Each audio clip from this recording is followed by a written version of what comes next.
Ah. Eh ben, ça nous change de Céline Dion. Parce que je commence à en avoir ras les ovaires de Céline Dion. Tu peux plus faire 3 pas sans marcher sur la photo de Céline Dion. Tu peux pas ouvrir une radio sans que Céline Dion te rentre par les 2 oreilles pour sortir par les 2 narines. Bravo Juliette, alors hein, t'as gagné le CD de Céline Dion. Et c'est très drôle parce que CD, c'est les initiales de Céline Dion. Waouh, ah, je meurs, et toi tu meurs, alors on meurt. Et voilà la question du jour. Combien Céline Dion avait de poils au cul en 92? Écrivez vos réponses sur carte postale, on les collectionne et c'est très drôle parce que ça fait une collection. Waouh, je meurs, et toi tu meurs, alors on meurt. Et pourquoi ils mettent pas leur projet exécution, ces cons-là? C'est pas possible. C'est affairant.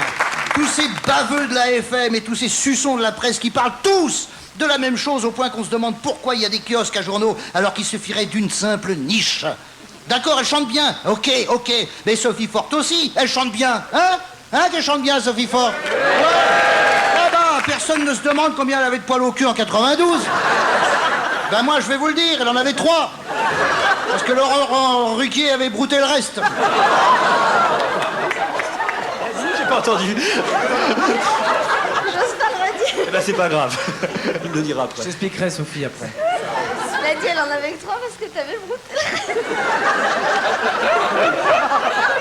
J'ai pas entendu ce qu'il a dit. Il vaut mieux parler.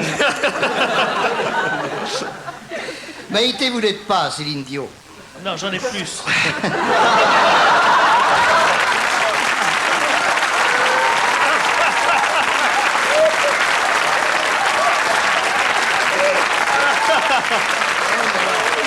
Vous voyez qu'on s'y fait vite. Ouais, mais alors moi, ça me grille la phrase suivante, alors. Parce que après, j'avais mis les médias ne s'excitent pas sur votre nom à longueur d'antenne et personne, vraiment personne, ne se soucie de savoir si en 92, etc. Hein. Faudrait une calculette. Donc, vous voyez, vous avez résumé quelques mots ce que j'ai exprimé en 2 paragraphes. Bien, bah c'est bien. Dois-je vous avouer que tous les jours à 11h55, je regarde la cuisine des mousquetaires obsédée par la façon que vous avez de triturer les saucisses, les boyaux, les rognons. Je fantasme. Et je me dis, si elle me fait la même chose, je l'épouse.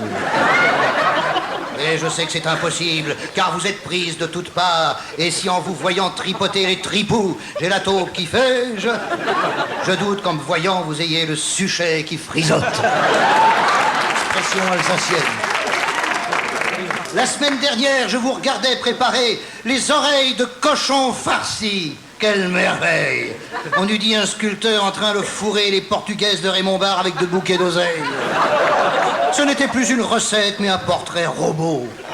Chaque jour, je m'efforce de copier vos gestes pour réaliser les plats que vous présentez. J'ai tous les instruments, mais je bois tellement vos paroles que j'obtiens toujours la même chose. 2 tartines beurrées. La cuisine est un art, mesdames, messieurs, disait Rabelais. Et bien d'autres poètes ont chanté le vin, la chair, l'amour, trilogie indissociable. Essayez d'enlever l'un de ces 3 composants et la table devient triste. Le vin, la chair, l'amour. Hélas, il faut bien reconnaître que dans les établissements haut de gamme, ne reste que le vin et les plats, avec des gueules tristes, de gens pleins de pognon qui, pour accéder à leurs conditions sociales, ont dû rejeter l'amour sur les trottoirs des Champs-Élysées. C'est pas mal tourné. Pas mal tourné. La cuisine, dans ces conditions, devient un exercice de coiffeur pour Rombière qui couche dans le Figaro Madame, en se livrant à une analyse pointue de la dernière cravate de PPDA. Je pense, sans vous flatter outre mesure, cocotte, que vous avez réhabilité la cuisine populaire qui consiste à lever son verre d'une main et à caresser une cuisse de l'autre. Ah, pardon Didier, je croyais que c'était Sophie. Bon, ça fait un peu le même effet. Car... Forcément, t'es tombé sur la barbe.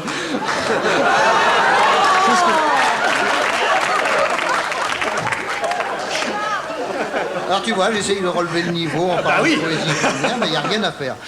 Car enfin, imaginons un repas mondain où cliquettent les dentiers des momies. Au beau milieu du repas, vous balancez des oreilles de cochon farci.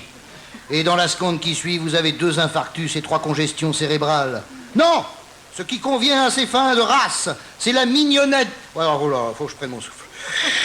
Ce qui convient à ces fins de race, c'est la mignonnette de tortue bègue en salmigondis de truffade meunière à la sauce bichonne saupoudrée de sel, de poivre au vinaigre d'huile de cardamone sur fond de salade chiche, préparée avec des salpicons, d'églantine, du jus de chélidoine tiède et du crottin de Carcassonne réchauffé dans une sauce grébiche. C'est pas de moi. Eh ben, c'est pas pour faire la coquette, mais je préfère mes tartines beurrées. Le secret de votre réussite, c'est ça, 50% la présence physique et la voix. Attention, parce que les plats que vous confectionnez, s'ils étaient présentés par celui que vous remplacez aujourd'hui, le commandant Cousteau... Le commandant Cousteau propose les oreilles de cochon farcies. Facile, il lui suffit de retirer le bonnet. Allez, Maïté, comédienne, cuisinière, femme. Eh, y a pas écrit Bécasse, là? Ah, c'est parce que vous avez les cheveux sur les yeux. Continuez sur vos fourneaux. Et si un jour vous êtes en manque d'inspiration, dans le sud-ouest, faites-nous un bon hachis de toréador. Allez!